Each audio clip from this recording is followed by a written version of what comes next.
Hi friends, welcome to our channel My Lifestyle and Cooking. First time பார்க்குறீங்கன்னா subscribe பண்ணிட்டு பாருங்கள் friends. நம்ம இன்றைக்கி தேங்காய் பன் ரெசிபி தான் பார்க்க போகிறோம். பேக்கரியில் கிடைக்கிற மாதிரி அதே சுவையில் நம்ம வீட்டிலையே செஞ்சிடலாம். நான் இந்த ரெசிபி பண்ணுறதுக்கு ஓவன் எதுவுமே யூஸ் பண்ணலை. நல்ல பஞ்சு போல் சாஃப்டாக ரொம்ப டேஸ்ட்டாக இருக்கும். வாங்க அது எப்படி பண்ணலான்னு பார்க்கலாம். இது செய்கிறதுக்கு ஒரு பாத்திரம் ஒன்று எடுத்துருக்கிறேன். இதில் அரை கப் அளவுக்கு லைட்டாக சூடுள்ள பால் சேர்த்துக்கலாம். கூடவே 1/4 கப் அளவுக்கு வெள்ளை சர்க்கரை சேர்த்துருக்கிறேன். சேர்த்துட்டு நம்ம இதை நல்லா கலந்து எடுத்துக்கலாம். இது போல் நல்லா கலந்து எடுத்துட்டு இது கூடவே ஒரு 1.5 டேபிள் ஸ்பூன் அளவுக்கு ஈஸ்ட்டு சேர்த்துருக்கிறேன். ஈஸ்ட்டு சேர்த்து அந்த பாலோடு நல்லா கலந்து வர மாதிரி நல்லா இது போல் கலந்து எடுத்துக்கோங்க. விஸ்க் வச்சு கூட நீங்கள் கலந்து எடுத்துக்கலாம். இது போல் கலந்து எடுத்துட்டு நம்ம இதை ஒரு 10 நிமிஷம் மட்டும் மூடி வச்சிடலாம். இப்போ நான் 10 நிமிஷத்துக்கு அப்புறமா ஓப்பன் பண்ணியிருக்கிறேன். நமக்கு அந்த ஈஸ்டெல்லாம் நல்லாவே பொங்கி வந்திருக்கு. இது போல் பொங்கி வந்தால் தான் நமக்கு ஈஸ்ட் ஆக்டிவாக இருக்குன்னு அர்த்தம். பொங்கி வரலன்னா நீங்கள் அதை பயன்படுத்த வேண்டாம். இது கூடவே ஒரு முட்டை சேர்த்துக்கலாம். முட்டை ரூம் டெம்பரேச்சரில் இருக்கிற மாதிரி பார்த்துக்கோங்க. கூடவே 1/4 கப் அளவுக்கு சன்ஃப்ளவர் ஆயில் சேர்த்துருக்கிறேன். ஏதாவது ஃப்ளேவர்லெஸ் எண்ணெய் சேர்த்துக்கோங்க. இல்லைன்னா பட்டர் கூட உருக்கி சேர்த்துக்கலாம். கூடவே ஒரு 2 பிஞ்சு போல் உப்பு சேர்த்துட்டு நல்லா இது போல் கலந்து எடுக்கணும். நம்ம சேர்த்துருந்த முட்டை இது போல் நல்லா கலந்து வரணும். இது மாதிரி நீங்கள் கலந்து எடுத்துக்கோங்க. விஸ்க் பயன்படுத்தி கலந்து எடுத்திங்கன்னா கலந்து எடுக்கிறதுக்கு ஈஸியாக இருக்கும். அடுத்ததாக இது கூடவே மைதா மாவு சேர்த்துக்கலாம். நான் இங்கே 250 ml கப்பில் 2.5 கப் அளவுக்கு மைதா மாவு சேர்த்துருக்கிறேன். நீங்கள் மைதா மாவுக்கு பதிலாக கோதுமை மாவு பயன்படுத்தியும் செய்யலாம். ஆனால் பேக்கரியில் கிடைக்கிற மாதிரி அதே சுவையில் வேணும்னா நீங்கள் கண்டிப்பாக மைதா மாவு பயன்படுத்தி செய்யுங்க. இது போல் மைதா மாவுலாம் சேர்த்துட்டு கையை வச்சு நல்லா பிசைஞ்சு எடுக்கணும். முதல்ல நம்ம பிசைஞ்சு எடுக்கும்போது கையில் ஒட்டின மாதிரி தான் இருக்கும். தொடர்ந்து நம்ம பிசைஞ்சு எடுக்கிறதுக்கு ஈஸியாக நல்ல சாஃப்டாகவே வந்துடும். கிட்டத்தட்ட ஒரு 10 நிமிஷத்துக்கிட்ட நான் இங்கே பிசைஞ்சு எடுத்துருக்கிறேன். நல்லா இது போல் சாஃப்டாக பிசைஞ்சு உருட்டி எடுக்கணும். உங்களுக்கு பார்த்தா தெரியும். இது போல் நல்லா சாஃப்டாக பிசைஞ்சு உருட்டி எடுத்துக்கோங்க. இப்போ நம்ம எடுத்திருந்த பாத்திரத்தில் கொஞ்சமாக எண்ணெய் சேர்த்து நல்லா அந்த மாதிரி அப்ளை பண்ணி எடுத்துக்கோங்க. இப்போ இதில் நம்ம பிசைஞ்சு வச்சுருக்கிற மாவு வச்சுட்டு அதுக்கு மேலேயும் கொஞ்சமாக எண்ணெய் சேர்த்துட்டு நல்லா அந்த மாவு முழுவதும் படுற மாதிரி அப்ளை பண்ணி எடுத்துக்கலாம்.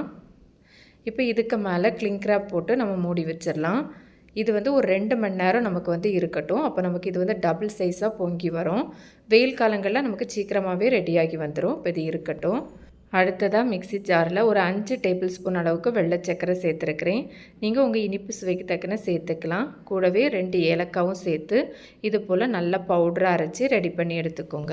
அடுத்ததாக ஒரு பாத்திரம் ஒன்று எடுத்துருக்கிறேன். இதில் 250 ml கப்பில் 1 கப் அளவுக்கு நல்லா ஃப்ரெஷ்ஷாக துருவின தேங்காய் எடுத்து வச்சுருக்கிறேன். இது கூடவே அரை கப் அளவுக்கு டூட்டி ஃப்ரூட்டி எடுத்துருக்கிறேன். நான் இங்கே ஒரு 3 கலரில் டூட்டி ஃப்ரூட்டி எடுத்துருக்கிறேன்.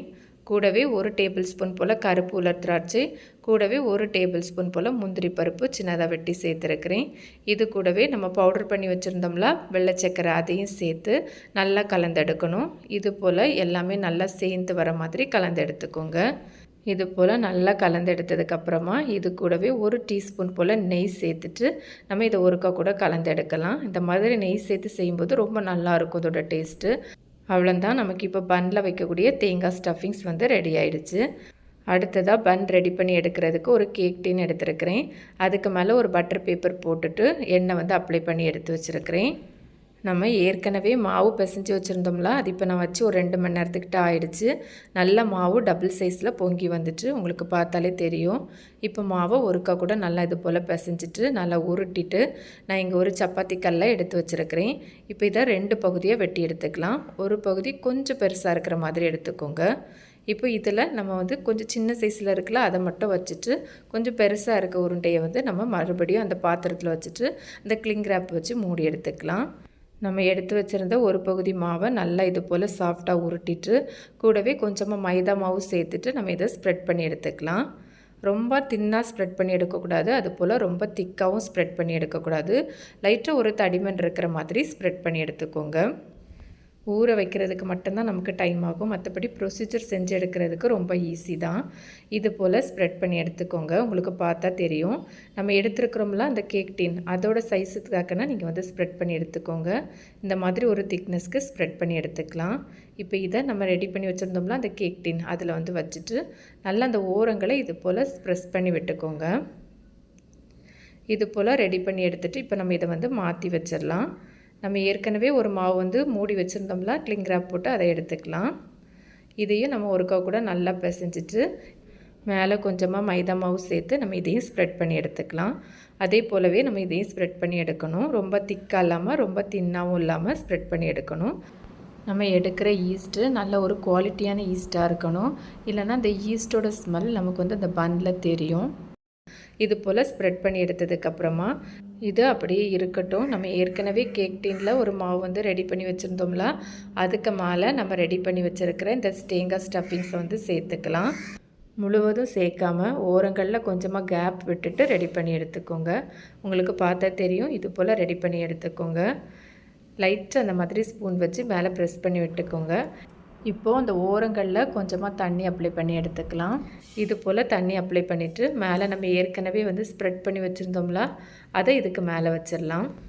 வச்சுட்டு இந்த ஓரங்களை நல்லா இது போல் ப்ரெஸ் பண்ணி விடணும். நம்ம இது போல் நல்லா ப்ரெஸ் பண்ணி எடுக்கலைன்னா நமக்கு வெந்து வரும்போது இது தனித்தனியாக வந்துடும். அதனால் கண்டிப்பாக இது போல் நல்லா ப்ரெஸ் பண்ணி விட்டுருங்க.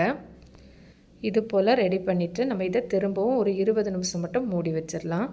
இப்போ இது இருக்கட்டும். ஒரு 20 நிமிஷத்துக்கு அப்புறமா நான் இங்கே ஓப்பன் பண்ணியிருக்கிறேன். நமக்கு மாவு கொஞ்சம் கூட நல்லா பொங்கி வந்திருக்கு. இங்கே ஒரு பாத்திரம் எடுத்துருக்கிறேன். அதில் ஒரு முட்டையோட மஞ்சக்கரு மட்டும் சேர்த்துருக்கிறேன். கூடவே 1 டீஸ்பூன் போல் பால் சேர்த்து நல்லா இது போல் கலந்தெடுத்துக்கலாம். இது போல் நல்லா கலந்தெடுத்துட்டு இப்போ நம்ம இதை அப்ளை பண்ணி எடுத்துக்கலாம். மேலே எல்லா பகுதியிலையும் படுற மாதிரி அப்ளை பண்ணி எடுத்துக்கோங்க. உங்களுக்கு முட்டை வேண்டான்னா நீங்கள் அதுக்கு பதிலாக பால் கூட பயன்படுத்திக்கலாம். நம்ம பயன்படுத்துகிற பால் ரூம் டெம்பரேச்சரில் இருக்கணும். காய்ச்சி ஆற வச்ச பால் பயன்படுத்திக்கலாம். இது போல் அப்ளை பண்ணிவிட்டு மேலே ஒரு ஃபோர்க் வச்சு இந்த மாதிரி லைட்டாக ப்ரெஸ் பண்ணி விட்டுக்கோங்க. ரொம்ப ஆழமாக ப்ரெஸ் பண்ண வேண்டாம். இது போல் நம்ம பண்ணி எடுக்கும்போது நம்ம அதை பேக் பண்ணி எடுக்கும்போது நமக்கு மேலே ரொம்ப பொங்கி வராது. நான் இங்கே ஒரு பேன் எடுத்துருக்கிறேன். அதில் ஒரு சின்ன மூடி போட்டுட்டு இந்த பேனை மூடி வச்சு ஏற்கனவே ஒரு 5 நிமிஷம் ப்ரீஹீட் பண்ணி வச்சுருக்கிறேன். இப்போ 5 நிமிஷத்துக்கு அப்புறமா நம்ம ரெடி பண்ணி வச்சுருக்கிற அந்த கேக் டின்னை வச்சுட்டு இதை மூடி வச்சு ஒரு 35லேருந்து ஒரு 40 நிமிஷம் நம்ம இதை பேக் பண்ணி எடுத்துக்கலாம். நான் அதில் ஒரு சின்ன ஹோல் இருந்து அதை அடைச்சி எடுத்து வச்சுருக்கிறேன். நான் இங்கே ஒரு 40 நிமிஷத்துக்கிட்ட பேக் பண்ணி எடுத்துருக்கிறேன். இப்போ நம்ம ஓப்பன் பண்ணிடலாம். நமக்கு நல்ல பன் பர்ஃபெக்டாக ரெடியாகி வந்திருக்கு. உங்களுக்கு வெந்திருக்கான்னு செக் பண்ணணுன்னா ஒரு டூத்பிக் இல்லைனா கத்தி இன்சர்ட் பண்ணி பாருங்கள் வெந்திருக்கான்னு. இப்போ இதுக்கு மேலே கொஞ்சமாக பட்டர் அப்ளை பண்ணி எடுத்துருக்கிறேன். இந்த மாதிரி பட்டர் அப்ளை பண்ணும்போது நல்லா மேலே உள்ள லேயர் நல்லா சாஃப்டாக இருக்கும். இப்போ நம்ம இதை வெளியே எடுத்து ஆற வச்சிடலாம். இதுக்கு மேலே ஒரு காட்டன் துணி போட்டு ஆற வச்சு எடுத்துக்கோங்க. இது நல்லா கம்ப்ளீட்டாக ஆறி வரட்டும். இப்போ எனக்கு நல்லா கம்ப்ளீட்டாக ஆறி வந்துட்டு இப்போ நம்ம இதை டீமோல்ட் பண்ணி எடுத்துடலாம். இந்த மாதிரி கமத்திட்டாலே நமக்கு ஈஸியாக டீமோல்ட் ஆகி வந்துடும். அடிப்பகுதியுமே நல்லா சாஃப்டாக வந்திருக்கு. உங்களுக்கு பன் பார்த்தாலே தெரியும் எந்த அளவு சாஃப்டாக வந்திருக்குன்னு. நான் இப்போ இதை உங்களுக்கு கட் பண்ணி காமிக்கிறேன். நல்ல சாஃப்டாக பேக்கரியில் கிடைக்கிற அதே சுவையில் இருக்கும். கண்டிப்பாக ட்ரை பண்ணி பாருங்கள். கண்டிப்பாக யாருக்கெல்லாம் இந்த பன் பிடிக்கும்னு கமெண்ட்ஸ் பண்ணுங்கள். இது போல் நிறைய வெரைட்டியான ரெசிபி நம்ம சேனலில் இருக்குது.